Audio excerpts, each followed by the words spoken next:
I'm in my 20s and I come from an immigrant family in the US. In my community, there's a stereotype that only a few jobs are considered acceptable, such as being a doctor, lawyer, or engineer. This is especially true for girls. Even though I wanted to study linguistics, my family insisted that I only study nursing. I absolutely despised nursing, and I graduated in the year 2020. Instead of receiving congratulations from my family for doing what they wanted, I was immediately thrown into the ER and forced to put my life at risk for others. The only acknowledgement I received at that time was a card, which I promptly threw away. A couple of years later, I finally decided to quit. The final straw was when I worked in the ER after a mass casualty event. I informed my supervisor that I was quitting, and once I got home, I disposed of all my nursing materials. I threw away the silly mugs and best nurse trinkets, burned all my scrubs on the grill, and even shredded my diploma. By morning, there was no trace left. 1 year after my graduation, my parents gave me a stethoscope for my birthday. I sold it and used the money to return to school. My parents always talk about how disappointed they are in me for quitting nursing. Recently, my mom called me and asked if I still had the stethoscope. Apparently, my cousin, who is less of a disappointment, is graduating from nursing school, and my mom wants to give her my stethoscope since I'm no longer using it. I told her that I didn't have it, and that some medical student in San Antonio now owns it. She inquired why, and I explained that I had sold it. She became furious and started screaming at me in Spanish, calling me ungrateful for all the sacrifices she and my dad had made to put us kids through college. She insisted that the least I could do was give back the expensive stethoscope and give it to someone who would use it. She broke down crying and said some hurtful things. I still feel guilty about this, and my roommate agrees with my mom. Even though I hated my job, I could have returned the stethoscope. I did destroy $1,000 worth of things they gave me. The problem is that my community is very biased, and most people tell me that I'm ungrateful and a failure. I just want an outside opinion. Am I the idiot? Edit. You may be wondering how I funded my education by selling my stethoscope. The stethoscope was a Littman, and $300 is a lot for my financially challenged immigrant family. I sold it for half the amount, but any amount helped when I was in my first semester of community college. Currently, I'm studying for my associate's degree in linguistics at a community college, with plans to transfer to a 4-year school. I'm in the process of applying for scholarships. Despite working retail and as a bartender to support myself, I'm doing pretty okay for the most part. Edit. For those who suggested I look into other jobs in the medical field, no way. I refuse to go back to the medical field. Never going to happen. Now for a few comments before the update. Comment 1. I'm so confused by the idea that someone can sell a used stethoscope and use the money to go back to school. The average every doctor has it and is happy with it stethoscope costs something like 80 euros. And wanting to re-gift it to someone else is such a strange idea from the parents. It could have some significance if it was my father's who inspired me to go to medicine story, but that's not even the case here. Comment 2. Not the idiot. Nursing is a career that your heart has to be in. Being forced will end badly, and it did. If it was a special family stethoscope, and you knew your cousin would be going to nursing school, that's the only way I could see you being a little bit AH. But it was a gift, and it was for you to do with what you wanted. The audacity to just be like, well, you aren't using it, give it back so we can give it to your cousin. Now for the update, thanks for keeping up with my story. It means a lot. So things have been pretty rough lately. Remember how I mentioned my cousin was graduating from nursing school? Well, she did, and the whole family was there except me. I couldn't face them, not after everything that happened with the stethoscope and my mom's reaction. But that's not even the half of it. My cousin, she got a job right away at the same hospital I used to work at. And guess what? She's been getting all these praises, the kind I never got. It's like she's living the life my parents wanted for me. And here I am trying to scrape by, studying something I love but with no support. Now my roommate, the one who sided with my mom, decided to move out. Said she couldn't live with someone who didn't respect their family's sacrifices. So I had to find a new place to live, which took a chunk out of my savings. I'm now sharing a tiny apartment with 2 other people, and privacy is a joke. Work has been a nightmare too. My boss at the retail store found out I was studying and started cutting my hours, saying I wasn't committed enough. So I had to pick up more shifts at the bar, which is exhausting. I'm running on fumes most days and my grades are starting to slip. And then the past came knocking in the worst way possible. One night at the bar, a group of nurses from my old ER came in. They didn't recognize me at first, but when they did, the looks on their faces said it all. They started whispering, and I overheard one of them say, "Isn't that the girl who freaked out and quit?" I wanted to crawl into a hole and disappear, but it got worse. One of the nurses, who I used to work with closely, came up to me and said, "You know, we could have used your help the other night. We were understaffed and a kid came in, didn't make it. Maybe if you hadn't been so selfish?" I was speechless. The guilt hit at me like a ton of bricks. I couldn't even finish my shift. I just left. The next day I got a call from the bar owner. He heard about what happened and fired me, said he couldn't have his staff bringing personal drama into the workplace. So now I'm down to one job and barely making rent. I thought things couldn't get any worse, but they did. My parents found out I lost my job at the bar and that I was struggling. Instead of offering support, they said it was a sign I should go back to nursing. They said I was throwing my life away and that I'd regret it. I felt so alone. Even my old friends from nursing school stopped talking to me. They're all busy with their careers, and I guess I'm just a reminder of what happens when you don't conform. But the final blow came when I got a letter from the community college. My grades had dropped so much that I lost one of my scholarships. I couldn't believe it. I worked so hard to get away from nursing, to do something I loved, and now it was all falling apart. I had to make a choice. I could either drop out and try to find another job, maybe go back to nursing, or I could sell pretty much everything I owned to stay in school. I sold my laptop, my phone, even my clothes. It was humiliating, but I managed to scrape together enough to pay for one more semester. So here I am, holding on by a thread. I'm studying linguistics, but I'm not sure if I'll be able to finish my degree. My family thinks I'm a failure, and sometimes I think they might be right, but I'm trying to hold on to the hope that things will get better. Thanks for reading. It helps to get this off my chest. My sister-in-law pretends to be sober at my retreat and endangers everyone with her crazy antics. So I expose her lies and force her into rehab where she can't escape the truth. Hey there all, I, 33-year-old female, am planning a women's retreat. It is the kind of physical activity that requires a health waiver, but several of us have disabilities and should be able to traverse with little issue. We have given ourselves 4 days for a hike raft that the fit experienced hiker could do in 2. At our Super Bowl party, I invited my sister-in-law, Sil, as she has reached a year of sobriety, and I would like to encourage that. Since then, I've been regretting my decision because she has never stopped being incredibly unreliable with family plans this whole time. When she does show up, she's a mess and has forgotten either something she was going to bring or that she's double booked herself and she can't stay long. That's the last trait you need to rely on during survival camping. But I got caught up in her getting her 1-year chip and figured an invite would be a good olive branch for her and me to heal over.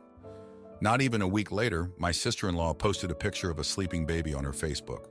There was no caption. I liked it, figuring it was a friend's baby. Then we had our February birthday gathering, which she makes sure she's the star of no matter how many children are born that month in the family. She had the doll with her.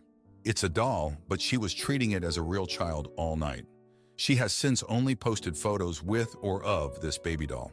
Yesterday, she showed up to the monthly family get-together and had it with her again.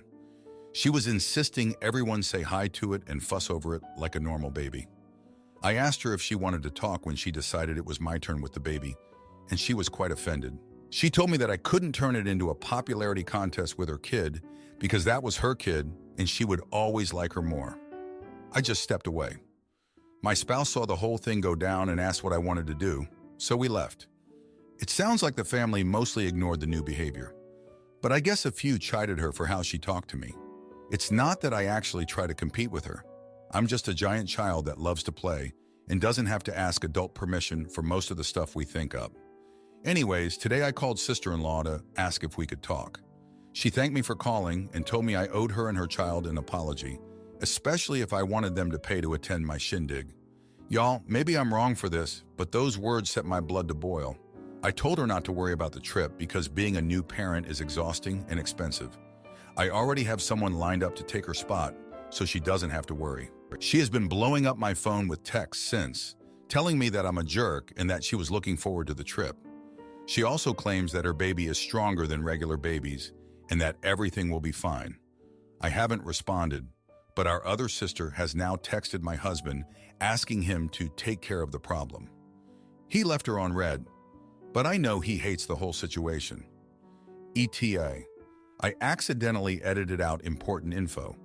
Sister-in-law won't say why she got the doll, but she has regularly claimed, along with her ex, that they were having fertility issues. They were deep in addiction when I met them, but according to my significant other, SO, they've always partied hard. In prior conversations, mostly early on when we were getting to know each other, sister-in-law told me that she won't have to stop drinking until she's pregnant, if it happens. She has also told me that she never actually went to a fertility doctor because she knows labor and delivery nurses, and it's the same. Now for a few comments before the update. Comment 1.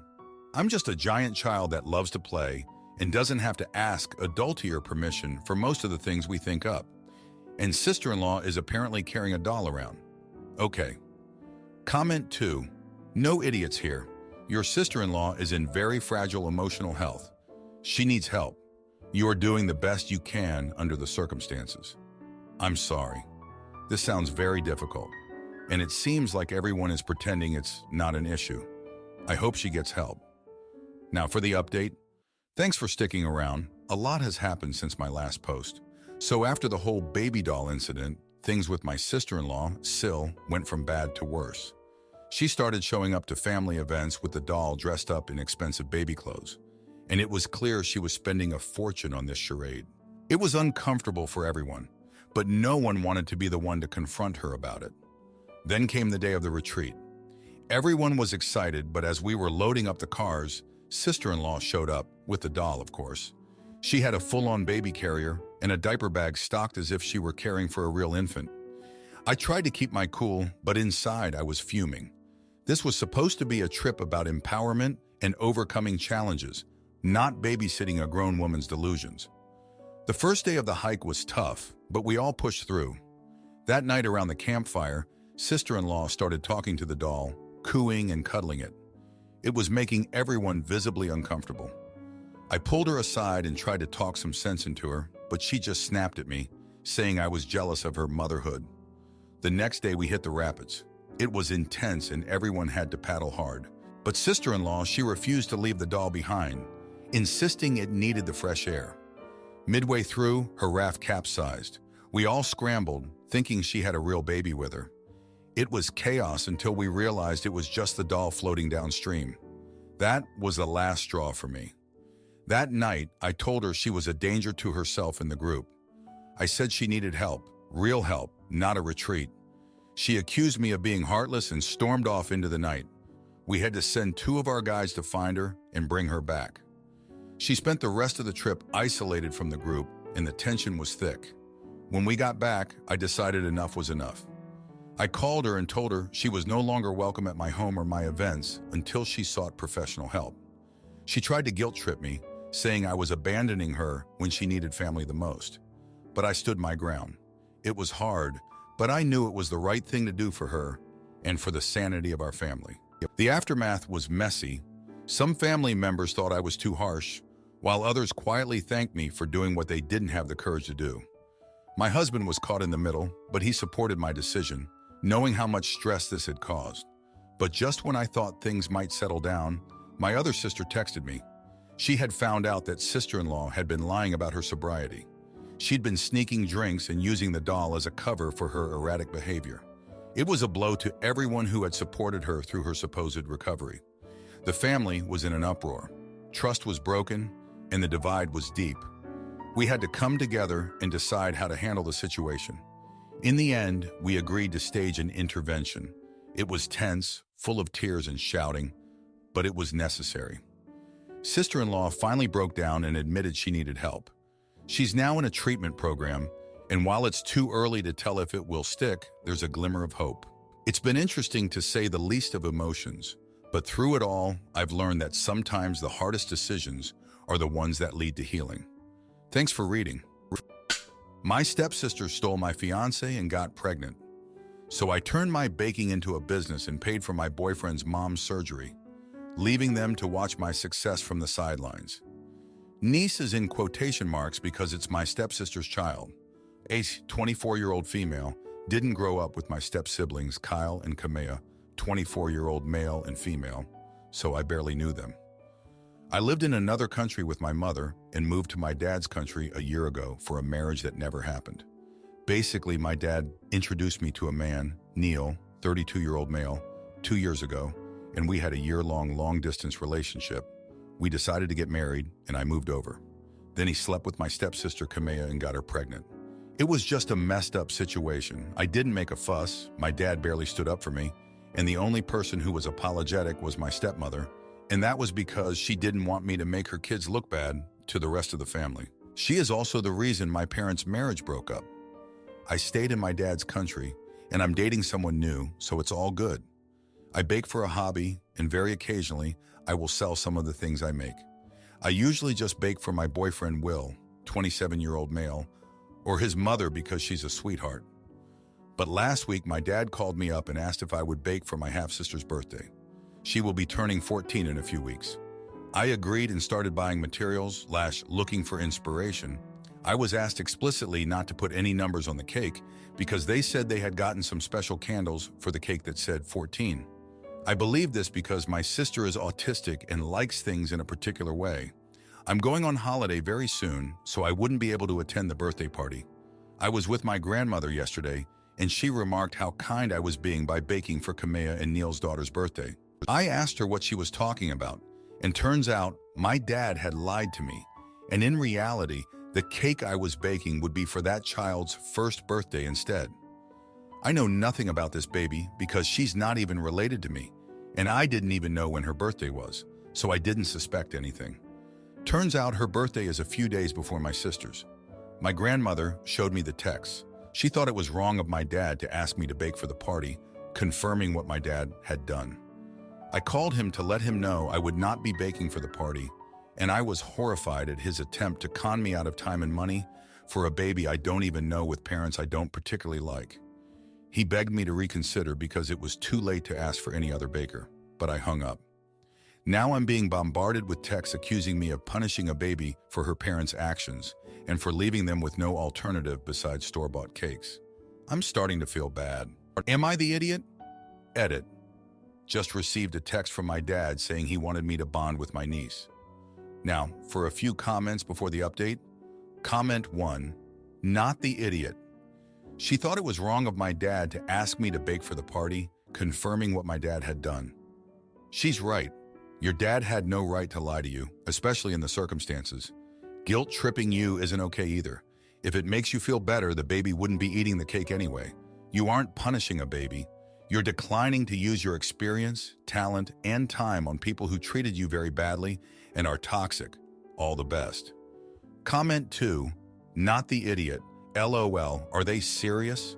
The baby is not going to notice. The birthday is all for the parents. They attempted to con you in the worst way possible. As punishment, I suggest you make this public.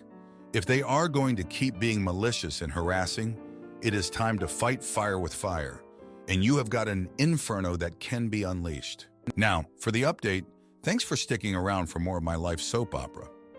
So a lot has happened since the last post. After the whole cake fiasco, I thought things would settle down.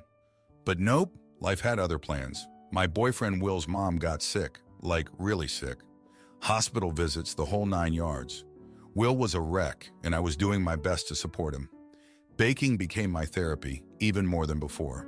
In the midst of all this, my dad tried to reach out again. He said he was sorry, that he was desperate because Kamea and Neil had been fighting a lot. Apparently, my refusal to bake the cake had sparked a huge argument between them. I didn't want to be involved, but I couldn't help feeling a twinge of guilt. I mean, it wasn't the baby's fault her parents were a mess. Then out of nowhere, Kamea showed up at my door. She was crying, saying she was sorry for everything. She told me Neil had left her, and she was struggling to take care of the baby alone. She said she needed family now more than ever. I was torn.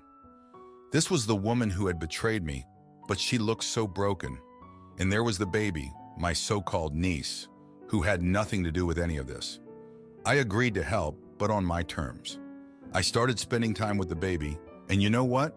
She was actually pretty sweet. Camille and I didn't talk much about the past, but there was this unspoken understanding between us. We were both trying to move forward. Meanwhile, Will's mom's condition was getting worse. The doctors said she needed a surgery that was going to cost a fortune. Will was considering taking out loans, selling stuff, anything. I wanted to help, but I didn't have much in terms of savings. That's when I had an idea. I could use my baking to raise some money. I started selling my cakes and pastries, and word got around fast. People loved them, and orders started pouring in. It was exhausting, but every time I saw Will and his mom, I knew it was worth it. One day, while I was delivering an order, I bumped into Neil. He tried to talk to me, but I wasn't having any of it. I told him he should be ashamed for leaving Camilla and the baby. He looked surprised, said he didn't know Camilla was struggling. I didn't care. I had no sympathy left for him. The surgery date was getting closer, and I was still short on cash. That's when Camilla stepped up. She had started working again and offered to lend me the rest of the money. I was shocked. After everything that had happened, she was willing to help me out. I accepted, but I made it clear I was going to pay her back every penny. The surgery was a success. Will's mom was going to be okay. It was like a huge weight had been lifted off our shoulders. And with Camilla, things were different. We weren't exactly friends, but we weren't enemies either.